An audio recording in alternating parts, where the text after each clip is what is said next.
जोहार सम्बलपुरी समाचार के आपण को स्वागत।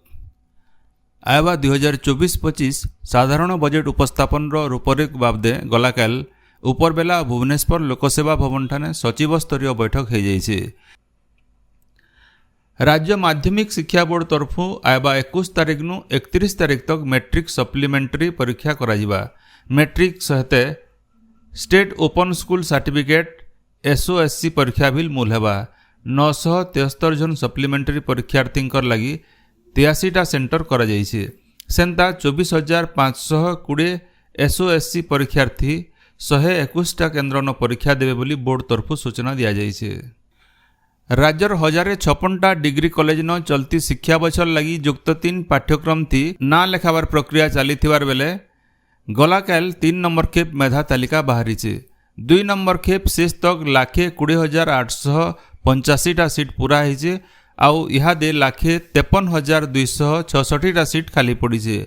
3 नंबर खेप मेधा तालिका थी मनोनीत छात्र छात्री मानकर ना लेखा प्रक्रिया एबा गुरुवार दिन मूल होकर 22 तारिख तक चलवा। सियाड़े सप्लीमेंटरी परीक्षार फलाफल बाहला उतरू 4 नंबर खेप आवेदन लगी विज्ञप्ति बाहरबा बोली उच्च शिक्षा विभाग तरफु सूचना मिली। राज्य चलती 2024-25 शिक्षा बछरे उच्च माध्यमिक युक्त 2 कला विज्ञान वाणिज्य धंदामूलक शिक्षा और संस्कृत उपशास्त्री पाठ्यक्रम 11 क्लास थी ना लेखाबार के पहला खेप मेधा तालिका एवं 20 तारिख दिन बाहरबा। इ ना लेखार लगी गला 12 तारिख आवेदन शेष दिन थिबार बेले मोट 5,48,313टा सीट लगी 476,074 जन छात्र छात्री साम्स पोर्टाल जरिए आवेदन करिछन। राज्य अनुसूचित जनजाति और अनुसूचित जाति उन्नयन विभाग परिचालित हॉस्टेल मानकु छुआकर खाद्यर मान वृद्धि स्वास्थ्यर सुरक्षा और स्वच्छता उपरे सर्वाधिक गुरुत्व देवार के मुख्यमंत्री मोहन चरण माझी परामर्श देछन। भुवनेश्वर लोकसेवा भवन होइतिबार अनुसूचित जनजाति और अनुसूचित जाति उन्नयन विभाग कार्यक्रम समीक्षा बैठक थी अधानु पाठ छाड़बारटा कम करबार उपरे मुख्यमंत्री जोर देछन। से कहिछन जे अतका उच्च विद्यालय के उन्नीत करबार के पड़वा और ई बछर कम से कम 10टा उच्च विद्यालय के उच्च माध्यमिक विद्यालय करबार दरकार। ई तार संगे केतेटा हॉस्टेल के 100 आसन करबार लगी से निर्देश देछन। सरकारी स्कूल मान के पढ़ुथिबार 1 क्लास नु 8 क्लास छुआ मानकु पोषण युक्त खाद्य देवार लगी मध्याह्न भोजन कार्यक्रम चली। राज्य 50,485टा स्कूल न प्रधानमंत्री पोषण योजना थी मध्याह्न भोजन दिया जाउछे। हेले ई बाबदे गुटे पिला के दिन को 5 टंका 92 पैसा मिलुछे। सेति पिला को हफ्ता को 2 दिन अंडा 2 दिन डालमा और 2 दिन तरकारी देवार व्यवस्था रही। से आड़े आहार केन्द्र मान के गुटे मिल पिछा सरकार 15 टंका दौथला बेले स्कूल पिला को मिलुछे 5 टंका 92 पैसा। बरगढ़ जिलार डेब्रीगढ़ अभयारण्य विस्थापित होइतिबार झगड़ा बेहरा और डेब्रीगढ़ गाँवर 4 जन महिला सरकार तरफु 10 लाख टंका लेखा सहायता दि जाइछे। भटली विधायक इराशीष आचार्य वन विभाग कर्मचारी उपस्थिति न विस्थापित महिला मानकु गलाकाल चेक प्रदान करिछन। इनो जनै दिया जाय पारे जे 6-7 बछर आगनु डेब्रीगढ़ अभयारण्य विस्थापित होइतिबार 18 बछर पिला मानकु गोटे परिवार हिसाब से सहायता मिलिथिला बेले 18 बछर बयसर अभिहारी टुकेल माने सहायता वंचित होते। हेतिर लगी बरगढ़ केते जन सामाजिक कर्मी इ बाबद लगातार सरकार नजर के आनिकरी सेमानकु सहायता प्रदान दाबी करी आसुथिले। नुआपड़ा जिलार खड़ियाल कल्याण मंडप उपखंड स्तरीय भीमभोई सामर्थ्य अभियान हो जाइछे। हेति जिला स्वास्थ्य बोर्ड निष्पत्ति अनुसार दिव्यांग मानकु प्रमाणपत्र दिया जाइथिला। बरगढ़ सांसद प्रदीप पुरोहित और बीजेपुर विधायक सनत गड़तिया बरपाली ब्लॉक न भिन्न भिन्न सरकारी प्रकल्पर समीक्षा करिछन। इ अवसर थी बरपाली जगबंधु कॉलेज पासे बरपाली सांबादिक संघ भवन तैयारी लगी भूमिपूजन हो जाइछे। आगर सांसद डॉक्टर प्रभास सिंह बरपाली तहसीलदार आउ संघर सभापति चित्तरंजन साहुंकर सहित सबु सदस्य उपस्थित थिले।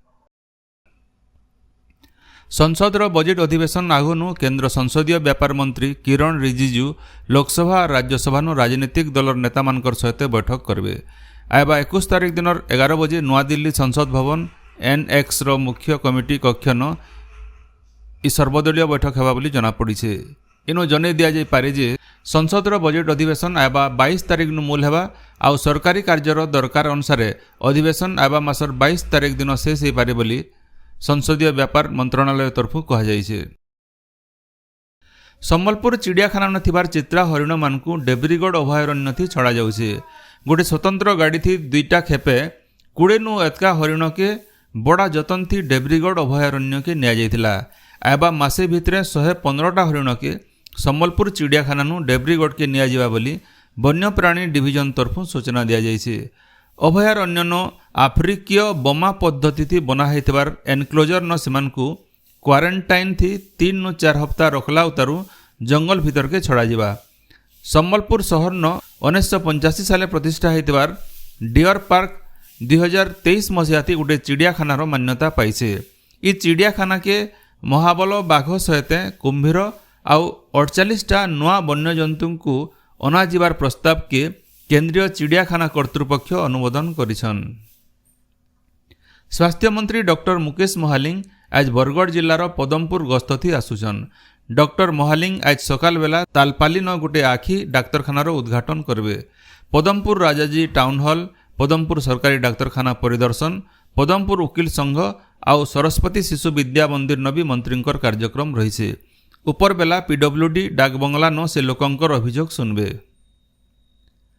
सोनपुर बलांगीर रास्तार बयरासर अर्जुंडा छग न गलाकाल गोटे ट्रक धक्का न जने महिलांकर मृत्यु के नेकरी उत्तेजना देखा देइथिला।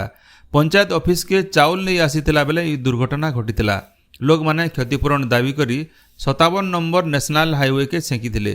रेडक्रॉस पांठिनु मृतकंकर परिवार के 20,000 टंका सहाय देला उतरू रास्तानु लुके उठिथिले।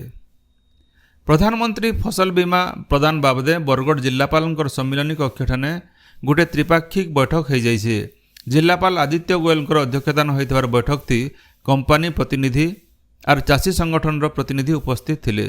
सबु योग्य चाषी मानकु तुरती क्षतिपूरण देवार लगी जिलापाल बीमा कंपानी के निर्देश देइछन।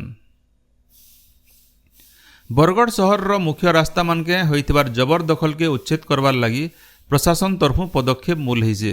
शहरर भिन्न भिन्न रास्ता के राजस्व विभाग आउ पौर परिषद तरफ नपाजुखा कला उतारू शहर न माइक प्रचार करा जाइकरी जबरदखलकारी को जगह छाड़बार लगी 48 घंटार समय दिया जाइछे। आबा 21 तारिख दिन बरगढ़ जिलार पदमपुर मारवाड़ी धर्मशाला ठाने गोटे मागणा कैंसर जांच शिविर हेबा। रायपुर कैंसर हॉस्पिटल विशेषज्ञ माने ई शिविर थी जोग देबे बोली मारवाड़ी युवा मंच तरफ सूचना दिया जाइछे। पश्चिम केंद्रीय बंगोपसागर न सृष्टि होइतिबा लघुचाप इहादे दक्षिण छत्तीसगढ़ उपरे रहिछे। ई लघुचापर बोले आइसानु वर्षा बढ़वा। आयबा शुक्रवार पश्चिम केंद्रीय और आखर पाखर उत्तर पश्चिम बंगोपसागर न आउ गोटे लघुचाप सृष्टि हेबा। ई लघुचापर बोले वर्षा बढ़वा बोली पाणीपाग विभाग तरफ अनुमान करा जाइछे। आज कलाहांडी कंधमाल सहित दक्षिण ओडिशार जिला मानके और आयबा काल राज्यर दक्षिण और उत्तर ओडिशा न वर्षा हेबार अनुमान करा जाइछे। आजिर सम्बलपुरी समाचार एतकिन शेष होला। जोहार।